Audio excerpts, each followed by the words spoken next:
അച്ഛന് ഗിഫ്റ്റ് ചെയ്യാൻ വേണ്ടിയിട്ട് പോവാട്ടോ. അമ്മ എപ്പോഴും തല്ലൂണ സമയത്ത് പറയാറുണ്ട് നിൻ്റെ അച്ഛൻ്റെ സ്വഭാവം ഓരോ പോലെയാണ്. കാരണം എന്താ, ഞങ്ങൾ ഒരേ നാളിൽ ജനിച്ച ആൾക്കാരാട്ടോ. ഓരോ ദിവസമാണ് മലയാള മാസത്തിൽ ഞങ്ങൾ ജനിച്ചിട്ടുള്ളത്. അപ്പോൾ ഉത്രാടക്കാരാണ് ഞാനും അച്ഛനും. അപ്പോൾ ഇന്ന് അച്ഛനൊരു എക്സ്പെൻസീവ് ആയിട്ടുള്ള ഗിഫ്റ്റ് മേടിച്ചു കൊടുക്കണം എനിക്ക് ഭയങ്കര ആഗ്രഹം ഉണ്ടായിരുന്നു കേട്ടോ. കഴിഞ്ഞ പ്രാവശ്യം ബർത്ത്ഡേ ആയപ്പോൾ അച്ഛന് ഏട്ടനാണ് മേടിച്ചു കൊടുത്തിട്ടുണ്ടായിരുന്നത്. ഈ പ്രാവശ്യം ഫിനാൻഷ്യലി ഇൻഡിപെൻഡൻ്റ് ആയപ്പോൾ ആദ്യം തന്നെ ഞാനൊരു ഗിഫ്റ്റ് ഫോണായിട്ട് മേടിച്ചു കൊടുത്തു കേട്ടോ.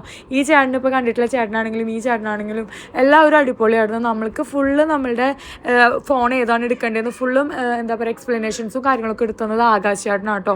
പുള്ളി ചേട്ടനാണ്. മീൻസ് നമ്മൾ എടുത്ത് പറയണം, നമുക്ക് എല്ലാതും ഡീറ്റെയിൽ ആയിട്ട് എക്സ്പ്ലെയിൻ ചെയ്തു തന്നു. ഞാൻ നിങ്ങൾ തൃശ്ശൂരുള്ള മൈജിൽ പോവാണെങ്കിൽ എന്തായാലും ആകാശ് ചേട്ടനോട് നിങ്ങൾ എൻക്വയറീസും കാര്യങ്ങളൊക്കെ ചോദിക്കുകയാണെങ്കിൽ ആൾ കൂടുതലായിട്ട് നിങ്ങൾക്ക് വളരെ ഡീറ്റെയിൽഡ് ആയിട്ട് ക്ഷമയോട് കൂടി പറഞ്ഞു തരും കേട്ടോ.